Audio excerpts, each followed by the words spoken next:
Could you build a business that's better for our planet? That's what I have set out to answer.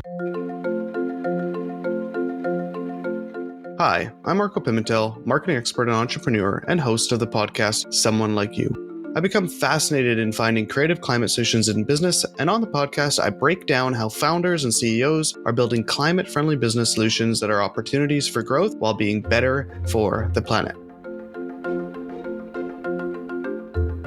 Landfills receive millions of tons of wood waste every single year. Most of that waste can be recycled and repurposed. However, there's just a lack of infrastructure in this sector, which means that the useful material doesn't always reach the right people. And today we're diving into the future of sustainable wood sourcing with a true innovator in this space, Ben Christensen, CEO and co-founder of Cambium Carbon, who is recognized by Forbes 30 Under 30 for his team's social impact. Ben holds a Master's of Environmental Management from the Yale School of Forestry and Environmental Studies. Growing up in a woodshop with a father who was a carpenter, it wasn't until he was in grad school that he realized the massive problem of urban wood waste. He knew there was an opportunity to create change, leading him to start Cambium Carbon. Cambium Carbon makes it easy for large companies to source materials locally and use waste-to-value materials, with a primary focus on wood. He established the company to combat climate change and revitalize communities, and in this episode, we're going to dive into Ben's journey, how turning waste into opportunity has its challenges, but it can be incredibly rewarding. We talk about ensuring their wood is at price parity with the market of the Home Depots of the world, how they want to be net negative company and what does that mean. We also talk about how they have built their original sales demand and how they use that demand to sort out their supply. Ben's commitment to tackling the issue of urban wood waste is incredible, and we hope you enjoy the conversation.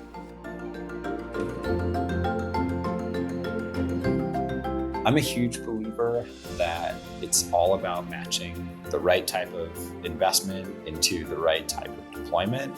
And so we focused on having a really blended strategy. So we are very focused on cash flow and generating money and sort of operational expenses from our own sales. We focus also a lot on unlocking public finance, so partnering both on the grant side and then on the public investment side to create some more of this regional infrastructure and unlock and create the enabling conditions to actually source this material at scale. And then we've also raised about $10 million in venture capital, which allows us to build the core technology that connects all of these dots and has helped us get to scale much, much quicker. Welcome to the Someone Like You podcast. We have lots to discuss. I'm very excited. We're going to talk a lot about wood and forestry and all the different solutions that are out there. Thank you for joining. Yeah, really excited to be here. Thanks so much for having me on. So before we get into business and what you've built and what you're building, I wanted to just ask, did you know, or was there like a real connection earlier in your career, both either in schooling or in career, that you're like, yeah, I really want to build a business that addresses some of our environmental concerns? Yeah, there definitely was. The sort of story for me is I grew up in a town of about 200 folks, really up in the mountains in New Mexico. Spent a ton of time in the trees. And in the early 2000s, there was a bark beetle epidemic that came through and killed a lot of trees in the forest right outside my house. And so I, from a really young age, had a mom who was a scientist, and she helped me understand that that was directly connected to climate change. So basically, since I was as young as I can remember, I've known that it's my life's work to address climate change in as big a way as possible. And that's what I'm focused on. So I've been working in that space for a long time. My dad was a construction worker and a carpenter. Lots and lots of my family is in wood. So grew up in that space. As a kid, I thought of those as separate things. I would cut firewood every summer to make sure we could heat the house. I worked a number of forestry jobs, but then I was more interested in some other types of climate solutions initially. But as I got into college, got into grad school, really just continued to build on that passion for the outdoors and for trees, and learned about how important they are, and then recognized there's these big opportunities to create successful, scalable businesses that also are really in the space of forestry and can create outsized climate impacts as well. Yeah, it's interesting. I grew up also in a small town, but in northern BC here on the west coast of Canada. And we also had something called the pine beetle. And I think what was happening was that before our winters would be very, very cold, and it would kill the pine beetle or stop it from infecting infesting the trees. But as our winters got more milder, they had to have a certain prolonged period of time. And I remember just our pine trees being absolutely devastated. And it was a big, big impact. And we felt it. You'd fly over and you see all these dead pine trees. I was always thinking about, what do you do with all of this? And what happens with all of these? And so what was the spark that made you think, why should I start a business? And what is this first initial idea? One of the biggest things, as you're talking about, is, we see trees all the time. If you're in a city, you're walking around them. If you're in a more rural space, you see them all the time. And I think we often forget that they're living things. And so I obviously knew that, but I never really thought about the end of life of trees. And I was in this space where I've always, been very focused on building teams and starting companies, and had started my first business when I was 7 and did a bunch of sort of smaller scale efforts, working at creating a company, and came across this realization around how much of the material is wasted at the end of the life of a tree. And that spark moment that I think you're getting to was I'd started to understand the problem. I'd read this study by the Forest Service that was saying in the US, we waste 46 million tons of wood every year. It's this crazy big number. And I was walking into a grocery store in Albuquerque, and I had just left this wood disposal yard where there was all of this wood waste that was getting rid of. It was like a mile away. I was going into the grocery store, and out front, they had a bunch of bundles of firewood. And I thought, oh, I wonder where this firewood comes from, because I'm just coming from a lot down the street where they're just mulching this material, they're disposing of it. And the firewood in Albuquerque, New Mexico was shipped in from Estonia. And it was this moment where I was like, what are we doing, right? Like, this is traveling thousands and thousands of miles across an ocean to get to a grocery store in New Mexico when we have wasted material just down the street. Like, this is a broken system. And so then I started really looking at it and recognized, wow, big opportunity from a business perspective and a really big opportunity from an impact perspective. But these forestry companies, and I'm fairly familiar just from BC, we have forestry that veins throughout the entire province. And I grew up with a pulp and paper mill near me as well. And so why do we have 46 million tons of waste? Because you think that the large companies would have that kind of waste stream sorted out. Like, where does that exist from? Or is that just from smaller scale operations, or is it across the entire industry? It's a great question. And that waste really comes from the unmanaged forest. So if you think about the big forest product companies, they are actively owning land or have contracts where they are working to take trees out of forests to then feed into timber and pulp and paper supply chains. We're talking about all of the other types of places where we have trees. So if you think about cities,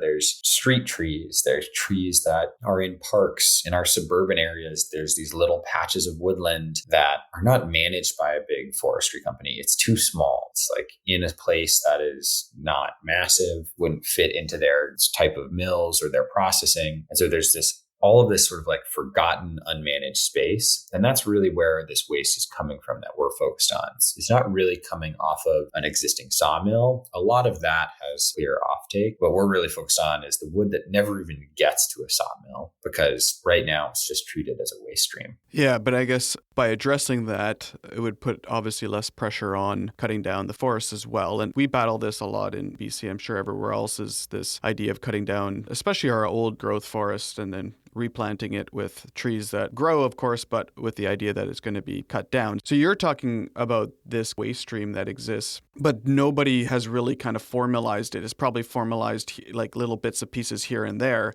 So what was your next step? Yeah, it's one of those things where, as you're saying, it's being done in some ways. There's some of the folks who've been working on this in really a regional or a local context, which is amazing. And we've benefited from that in huge ways as a company. And once we realized that those folks existed, we started to think about what are the bottlenecks in the system. Initially, we thought it was the cities. We thought that the problem was people who are managing these trees. Can they find better local offtake instead of disposing of that wood? Could they take it to a sawmill who will deal with that log and turn it into a board instead? What we realized is that those folks exist. There's a lot of these local suppliers, a lot of folks who will take in salvage material, but they really don't operate at scale. they're far, far, far below the orders of magnitude that you would need to take in all of that waste. And so we started really thinking about that as the step in the system of what are the sawmills, what are the local drying and fabrication shops, what are they missing? And what they were really missing was technology that helped them run their businesses more effectively, connect their own wood into the market, be more efficient, and offtake. They need somewhere to buy that material. And so that's one of the biggest things that we've really focused on and was our core next step was building out the brand. So our brand is Carbon Smart Wood, which means it's material that was salvaged, it was processed locally, and it reinvests in local climate solutions, and it was fully tracked. So there's transparency in that value chain. And we have created that brand and work on the demand side to bring in these bigger customers. Folks like Patagonia, Microsoft, Room and Board, people who are buying lots of material, and then we help them source locally. So we sort of connect the dots and make that viable for the local producers to start taking in more and more of that waste. Early on in the podcast, we had Felix Bach, who's the founder of Chop Value, and he was a materials engineer and focused on bamboo. And then he'd collect chopsticks in cities and repurpose that into a structured material that then sell to Starbucks for their tabletops and others and create that kind of wood. So essentially, you're doing this on obviously a bigger scale when it comes to actually creating your own kind of lumber brand, which probably doesn't really exist very often, that people would be after a certain wood brand. Is that common, or is that kind of a bit of a differentiator right off the gate? I'll put that question back to you, Marco. Can you name a brand of wood? Yeah, no, that's why I was asking, because I was like, when you go to Home Depot or you go to a lumber yard, no, you'd never really ever see a brand of wood. Correct. We're trying to bring that to the market. We think it's something that is really overlooked in the space. And you look in every industry, there's brands, but in wood, it's mostly just species. It's here's the information about the type of board and, what I'm actually bringing in, but you don't have any brand loyalty. It doesn't tell a bigger story. There's no consistency. And so we think that's one of the biggest gaps in the market that we're trying to fill. So to start this, though, you obviously have a bit of the chicken and egg. So you need to figure out how to build out the demand on the market side, the customers, the Patagonias, the Microsofts, the individual customers, the architects to recommend this product. And then you also have to figure out how to get enough supply that's consistent enough. When you started to kind of build that out, where did you really focus on, and how did you get to a point where you started to feel comfortable going to those larger companies to start selling this? One of the key dynamics in wood is that when people are using it, they're usually part of a longer sales cycle. If you're building a new furniture line, it's going to take a lot of time to design and spec it and build it and prototype it before you actually launch it. Same thing is true when you're building a building. There's a long time involved in that. And so what we really recognize is it takes a lot of time on the demand side, and it also takes a lot of time on the supply side. When you're thinking about wood as a material, it takes a while for that material to go from wet in log form to a dry finished good.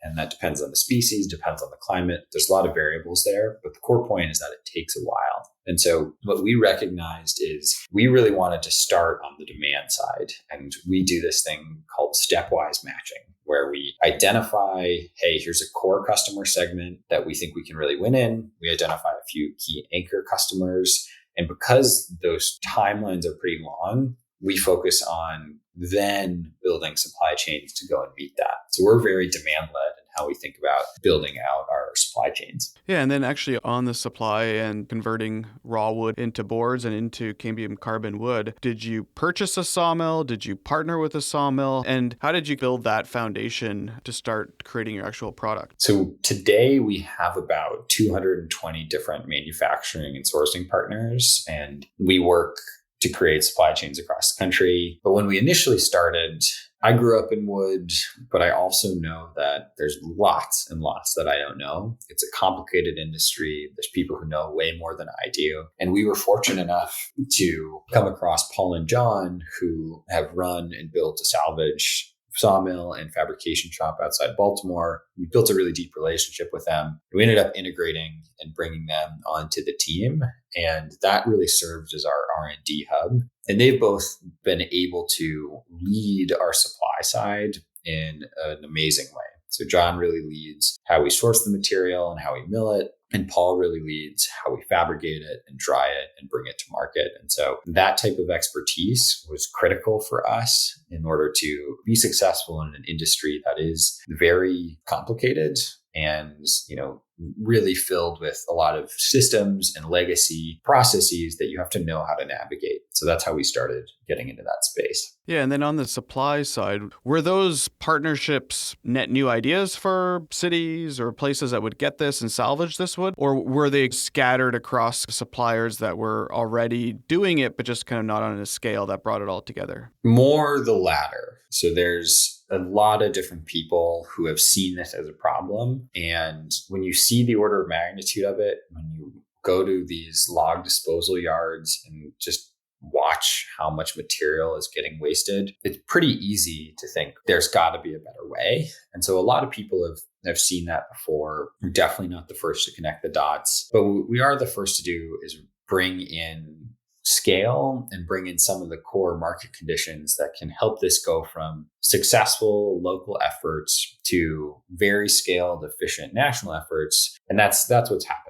So lots of sawmills at the local level already exist, already are processing them, and they're really our partners. So we work with them very intimately. We're very supportive. They're core parts of our supply chain. So we've benefited from that existing effort. And our whole goal is to help them grow and to help these local economies grow. Because as you were saying earlier, the more that we can use this waste stream, the more that we can keep live trees and forests, which is the goal. The best trees are trees that are alive and happy. And when they come down, let's use that material so we don't have to go and cut down new trees. And so you mentioned already 46 million tons of waste in this supply that you have. My first kind of thought around is scale. Do you ever hit a ceiling, or is there just so much wood that's being wasted right now in this type of way that kind of scale is just endless because of all of this waste that exists? And there's so many industries that have endless waste stream. And we had Anion, which is a clothing manufacturer that makes everything from materials that's just like being thrown out from other factories. And is that the case here too with all this discarded wood? It's the right way to think about it.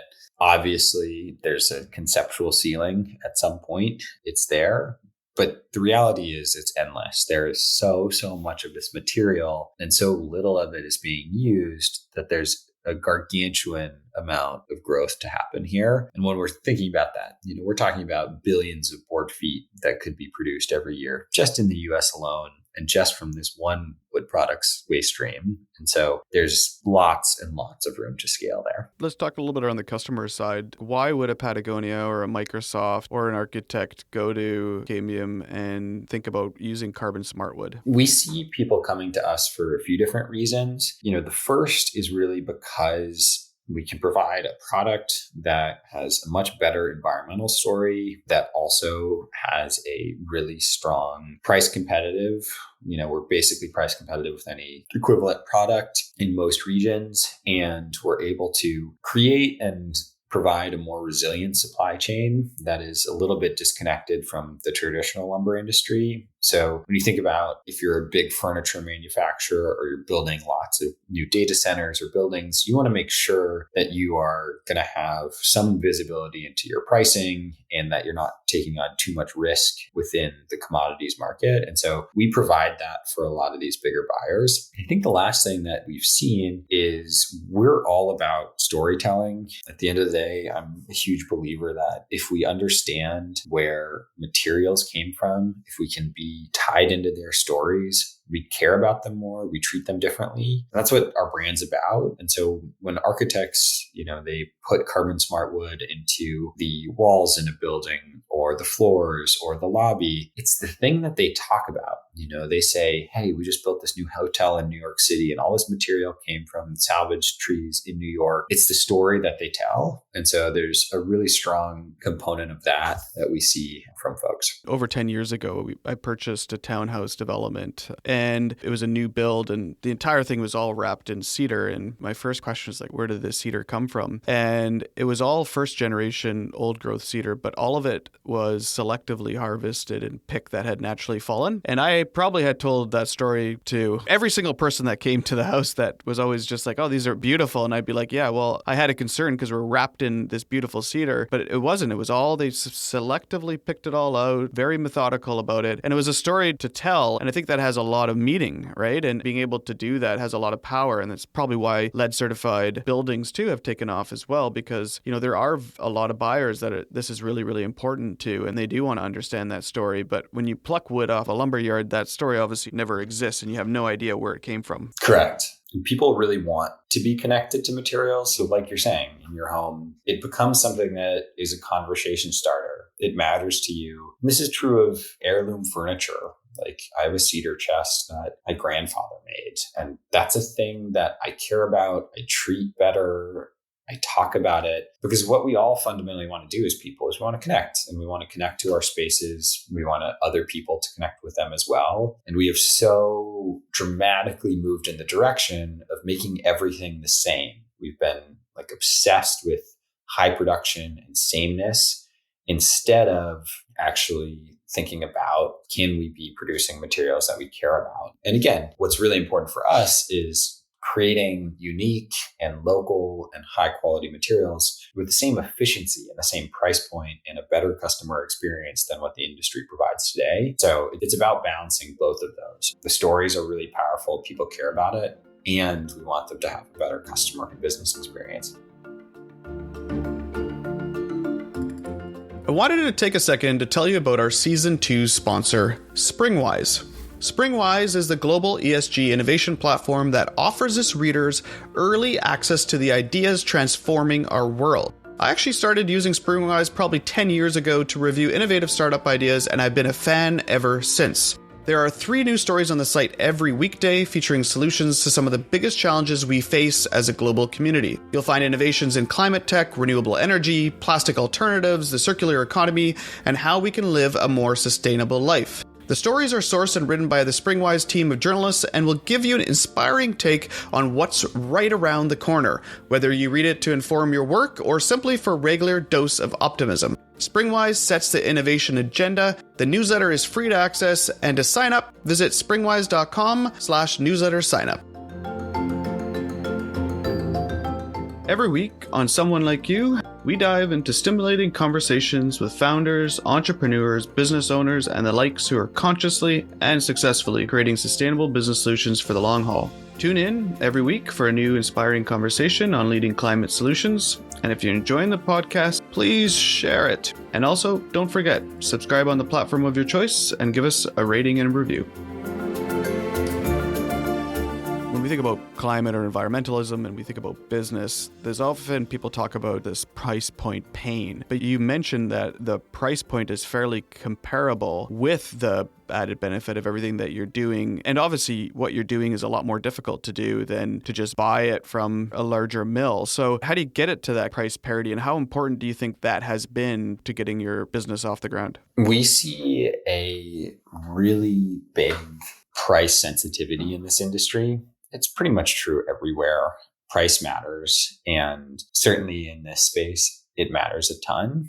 And we really focus on providing materials that are at or below cost of the industry. And part of that is because what we believe in addressing climate change at scale. We really believe in having transparent data, but we also really, really care about getting to the scale where we can actually create that impact. And a lot about getting to scale is about having people bought in. And a lot of that is very much driven by price. So we focus on that. We're able to compete on price and drive better unit economics because we're dealing with a waste stream, because we're dealing with a disaggregated supply chain. And, we're able to have more resilience and more options when we're thinking about how do we actually build and deliver this material to the market. So it's a big part of how we're driving that today. How do customers purchase your wood today? So we're on carbonsmart.com, so pretty easy for folks to remember. And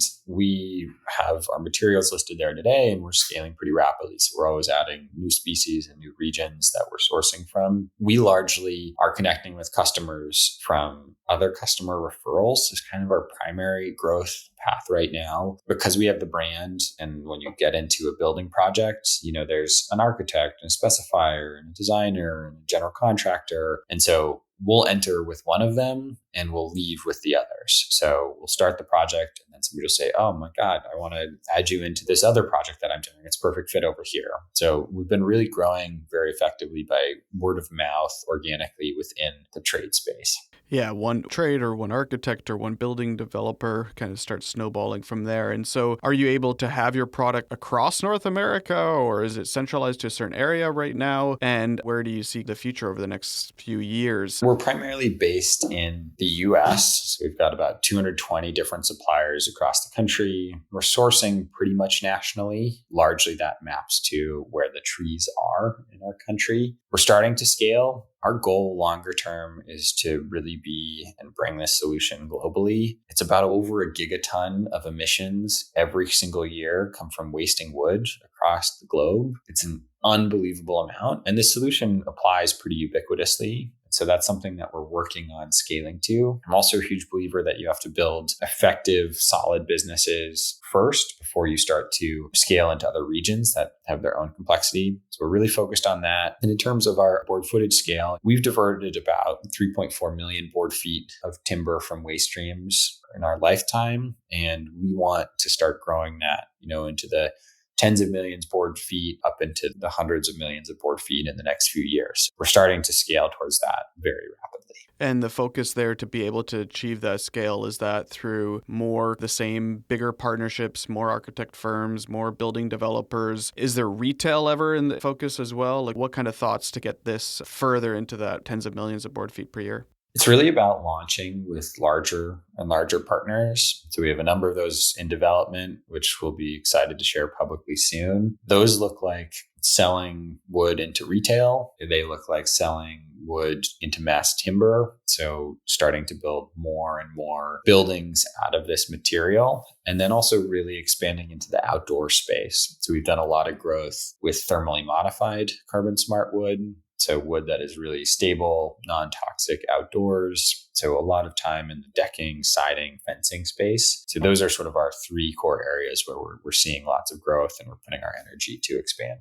So you built a brand, and you also build products within, and unique products as well. Really, really beautiful wood, and the products look really amazing. You've created a lot of really kind of key partnerships and been able to kind of grow. Supply side seems like a very incredible, difficult thing to pull together, which you've obviously been able to do. And how did you fund all of that? Was that an incredibly costly, endeavor to do? Did you go VC route? Did you go family friends, or was it all self-funded? How did you build all that from a funding perspective? Definitely has taken a good bit of capital to get where we are today. And to get to scale, we are going to continue to bring in different types of capital. I'm a huge believer that it's all about matching the right type of investment into the right type of deployment. And so we focused on having a really blended strategy. So we are very focused on cash flow and generating money and sort of operational expenses from our own sales. We focus also a lot on unlocking public finance, so partnering both on the grant side and then on the public investment side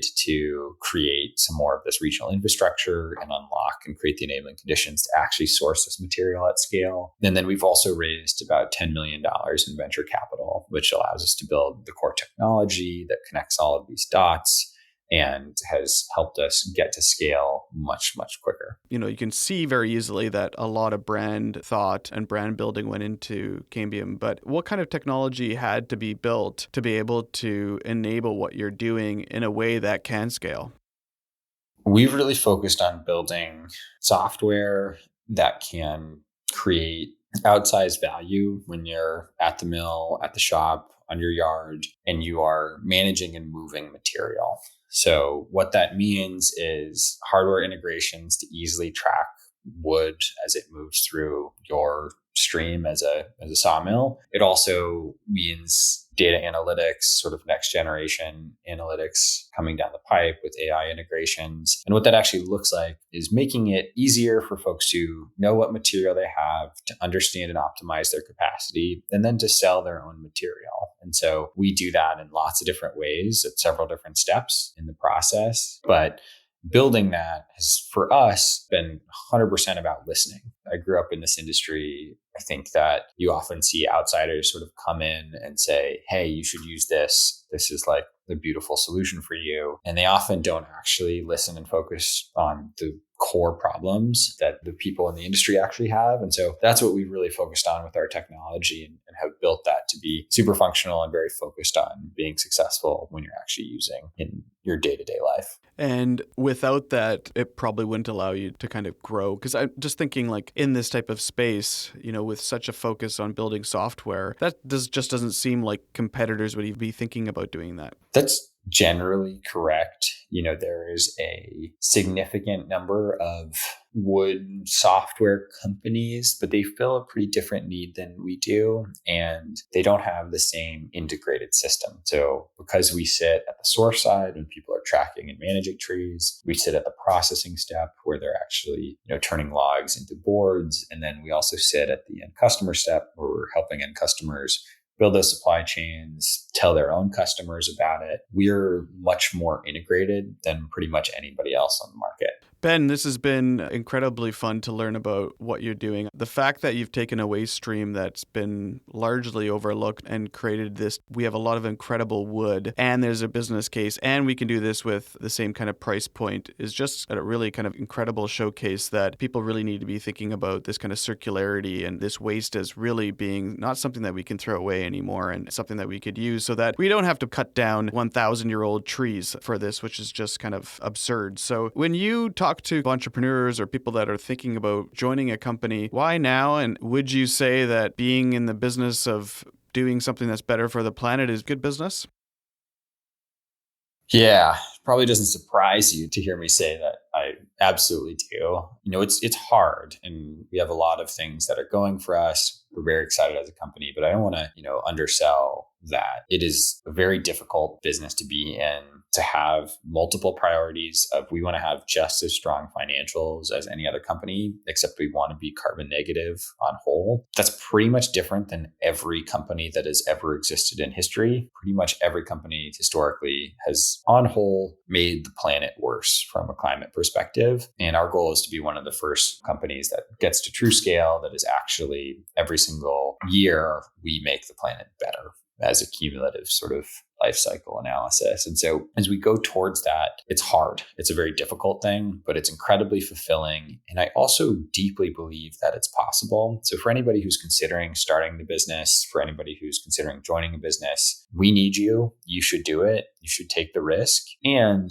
most importantly, you should stick with it. And I think that's one of the things that I'm obsessed with is how do we stay focused on something? How do we push through, the inevitable walls that you're going to hit, because you will hit those walls, and get to a place where you can actually start to see scale? Because we have so much more to do as a company. We know it's going to be hard. There's going to be plenty of things that set us back or push back against us along the way. And so I think the most important thing is you should join it for anybody thinking about it. And if you're already in it, get ready for a long ride and make sure you really stick with it. Yeah, well said. And I think that one thing to kind of point out too is that obviously you're being impactful in terms of turning waste into a product, but then you're also being impactful in how you run your company, which it seems like that's just the obvious for companies that are focused in environmental or sustainability or climate type of businesses. But that is obviously a key thing here too. And with these type of goals to be able to have that, which adds even more work, but it's the right thing to do. And I am very hopeful and I'm certain that companies like yourself will see the benefit as a business because people will get behind that. And so how can people learn a little bit more about either yourself or Cambium Carbon and check you guys out? We're easy to find, carbonsmart.com for more about our material and our company. And then you can also learn more about our sort of technology and what we're doing at cambiumcarbon.com. So easy to learn about both there. I'm very active on LinkedIn. So Ben Christensen, CEO of Cambium. If anyone ever wants to reach out or connect, I'm very active there. I respond to messages. So would love to connect in that space too. All right. Thanks again, Ben. Thanks, Marco.